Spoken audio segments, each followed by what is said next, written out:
আর আপনি নিজেকে এত ছোট কেন মনে করছেন? আপনিও আল্লাহর সেই বান্দা, যে বান্দা আমি, যে বান্দা আর ১০ জন মানুষ।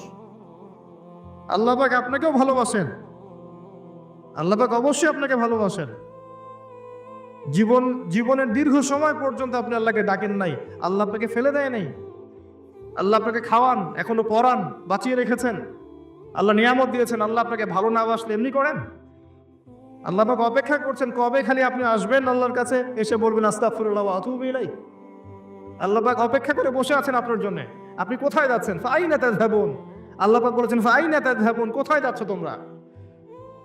কোথায় যাচ্ছেন? টাকার পিছনে, বাড়ি গাড়ি, স্ট্যাটাস, স্ত্রী সন্তান, ভোগ বিলাসের পিছনে? আল্লাহ অপেক্ষা করছেন আপনার জন্য। আসেন সিজদা করেন, ওয়াসজুদ ওয়াকতারিব, সিজদা করেন, নিকটবর্তী হন। আল্লাহ আপনার জন্য অপেক্ষা করছেন। যাবেন না আল্লাহর কাছে? আল্লাহ পাক সবাইকে আল্লাহর কাছে ফিরে আসার তৌফিক দান করুন। এটাই হোক আমাদের কাছে আসার গল্প। এটাই হোক আমাদের কিসের গল্প? কাছে আসার গল্প। আমাদের জেনার গল্প দরকার নাই। ওদের কাছে জেনা হচ্ছে কাছে আসার গল্প, যার ব্যাপারে আল্লাহ বলেছেন লা তাকরাবু জিনা। ওর ধারের কাছেও যেও না, আর তারা ওইটাকে বলবে কাছে আসার গল্প। ইন্না লিল্লাহি ওয়া ইন্না ইলাইহি রাজিউন। আল্লাহ পাক আমাদের যুবক যুবতীদেরকে হেদায়েত দান করুন। পিতা মাতাদেরকে পরিবারে অনুশাসন বজায় রাখার তৌফিক দান করুন। আমাদের এই কাজগুলোর প্রতিফল কিন্তু আমাদেরকে ভোগ করতে হবে। আমাদের মেয়েদের, আমাদের ছেলেদের, তাদেরকে আমরা কিভাবে বড় করছি এটার হিসেব কিন্তু আমাদেরকে চুকিয়ে দিতেই হবে। পিতামাতাদেরকে বলবো সচেতন হয়ে যান। আল্লাহ পাক তৌফিক এনায়েত করুন, আমিন।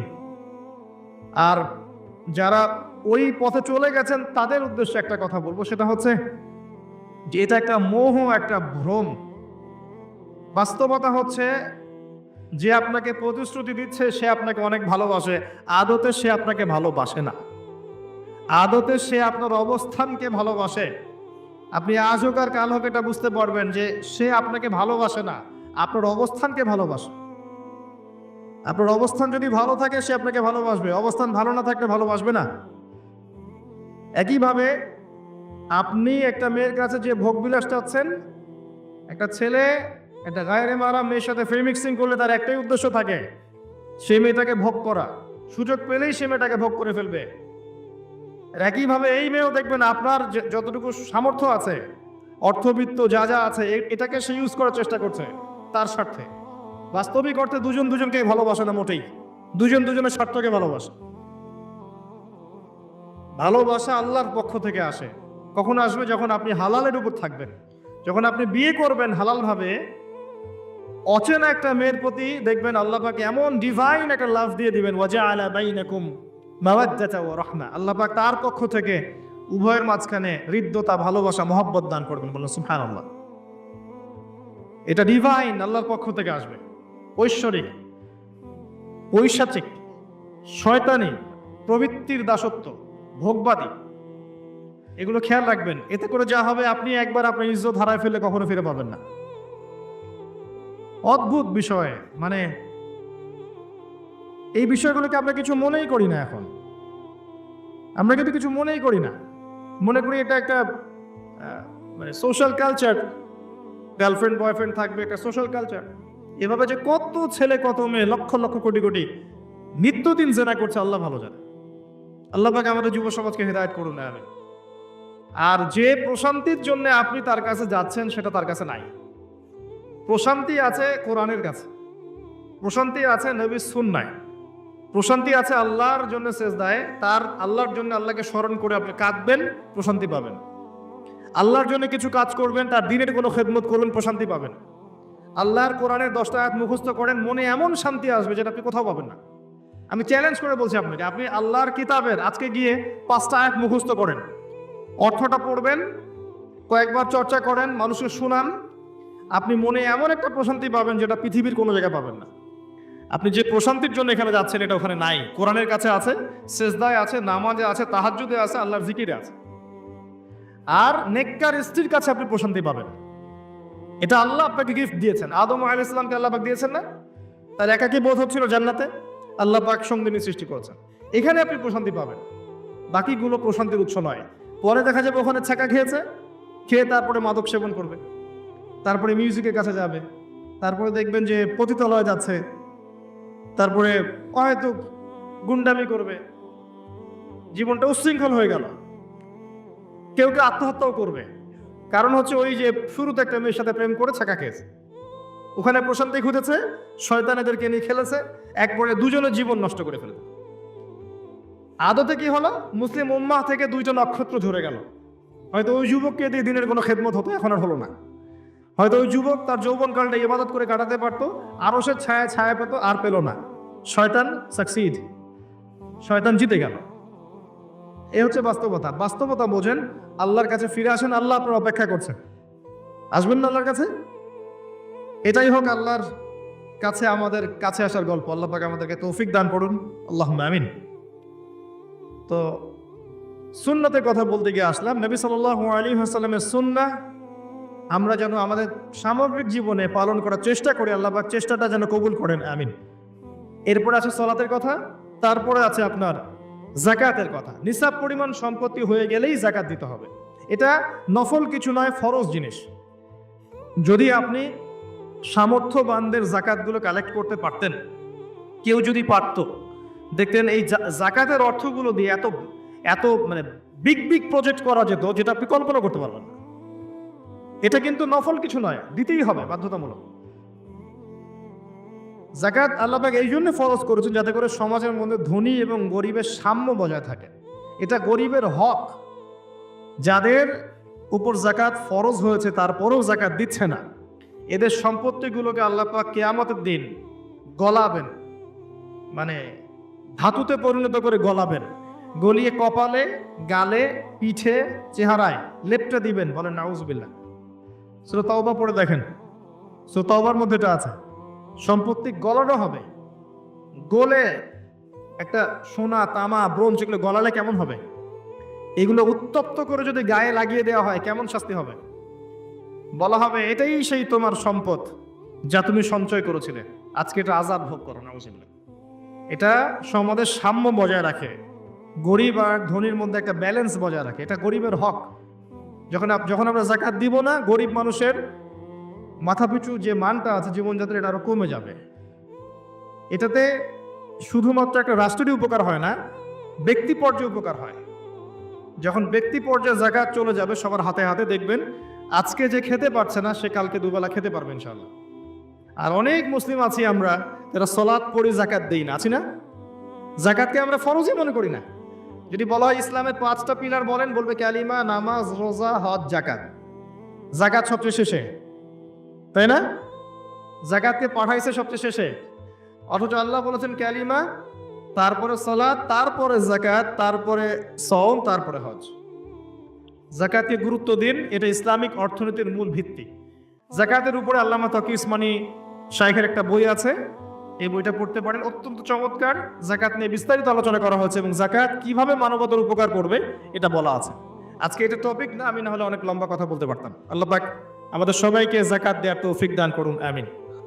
আপনি যাই করেন, আমার কথা শোনেন, আপনি যাই করেন, যত পাপই করেন না কেন, নামাজটা ছাড়েন না। নামাজটাই আপনাকে ইনশাআল্লাহ পাপ থেকে দূরে রাখবেই ইনশাআল্লাহ। যে ব্যক্তি নামাজ পড়ে তার মধ্যে একটা মনের মধ্যে একটা ভয় কাজ করে যে আমি নামাজ পড়লাম, কিভাবে ঘুষ নিব? নামাজটা পড়লাম, কেন সুদ খাবো? নামাজ পড়লাম, কেন মানুষকে ঠকাবো? তার মনের ভিতর কিন্তু একটা সারা একটা নকিং হবেই। ইন্না সালাতা তানহা আনিল ফাহশাই ওয়াল মুনকার। সালাত আপনাকে সমস্ত অশ্লীল এবং গর্হিত কাজ থেকে বিরত রাখবে ইনশাআল্লাহ। নামাজটা ছাড়েন না। যত পাপ করছেন করেন, আমি বলি নামাজ ছাড়েন না। ইনশাআল্লাহ একদিন নামাজই আপনাকে পাপ থেকে বের করে আনবে ইনশাআল্লাহ। শয়তান আপনাকে হতাশ করতে চাইবে। শয়তান আপনাকে হতাশ করতে চাইবে যে তুই তো গার্লফ্রেন্ডের সাথে কথা বললি, রাতের বেলা পর্ন দেখলি, তুই তো ফ্রি মিক্সিং এ আছিস, তুই মাদক দ্রব্য খাচ্ছিস, তুই কাজে ফাঁকি মারিস, তুই ট্যাক্স আদায় করিস নাই, দুর্নীতি করছিস, তুই আবার নামাজ পড়বি কেন? শয়তান আপনাকে এগুলো বোঝাবে কিন্তু যে নামাজ তো আমার শোভা পায় না, আমি তো অনেক পাপী মানুষ। এই ধোকায় পা দিবেন না। আপনি নামাজ কন্টিনিউ করতে থাকেন, ইনশাআল্লাহ আল্লাহ পাক আপনাকে পাপ থেকে বের করে আনবেন ইনশাআল্লাহ। ওই নামাজটা যদি ছেড়ে দেন তাহলে আর কোনো হাতিয়ার বাকি থাকবে না। আর আপনি যত পাপ করেন না কেন, মায়ুস হবেন না, মন ছোট করবেন না।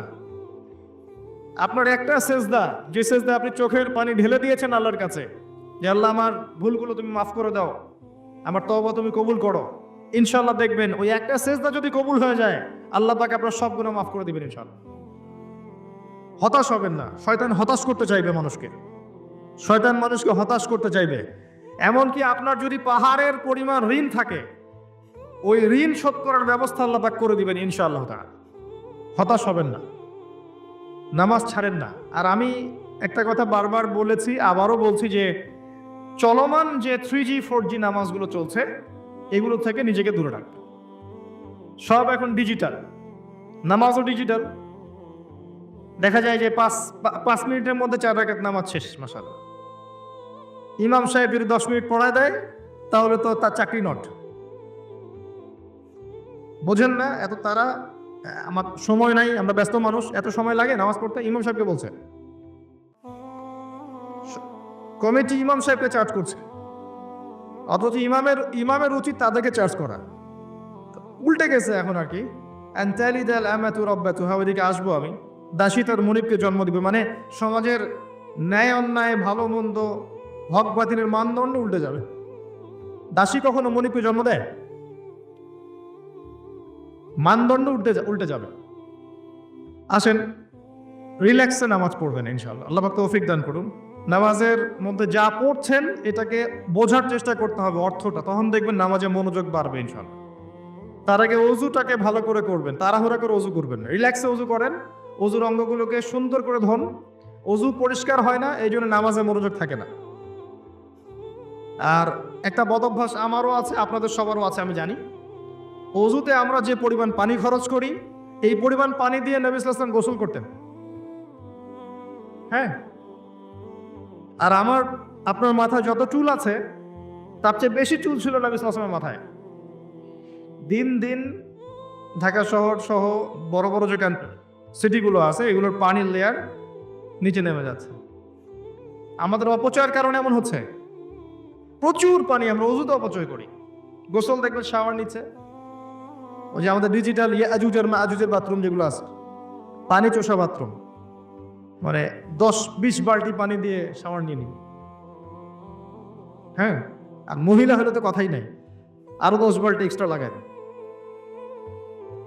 তো সমস্যা, অজু ঠিক করতে হবে, তারপরে সলাতে মনোযোগ বসবে ইনশাআল্লাহ। আল্লাহ পাক আমাদেরকে সলাত বুঝে আদায় করার তৌফিক দান করুন। মনোযোগ চলে যাবে, যাওয়া আসা করবে, মনোযোগ যাওয়া আসা করবেই, কিন্তু মনোযোগ ধরে রাখার চেষ্টা করতে হবে ইনশাআল্লাহ তাআলা। আল্লাহ পাকের ইহসান দান করেন, মনোযোগ বাড়বে ইনশাআল্লাহ আযজা ওয়া জাল। আরেকটা টিপস বলবো, সেটা হলো নামাজে সূরাগুলোর মধ্যে ভেরিয়েশন রাখতে হয়।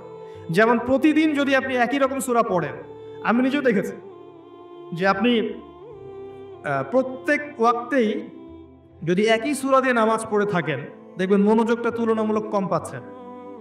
এক এক রাকাতে যদি আপনি ভেরিয়েশন নিয়ে আসেন, সূরার মধ্যে ভেরিয়েশন, বোঝেন তো, বৈচিত্র্য নিয়ে আসেন, আপনি দেখবেন মনোযোগ বাড়বে। খেয়াল করে দেখেন। এবং তাসবিহ তাহলিল যেগুলো করছেন, এগুলোর অর্থটার দিকে যদি ফোকাস করেন, মনোযোগ কিছুটা হলেও বাড়বে। আরেকটা কাজ করলে মনোযোগ বাড়বে, প্রত্যেক সেজদায় দোয়া করতে পারলে।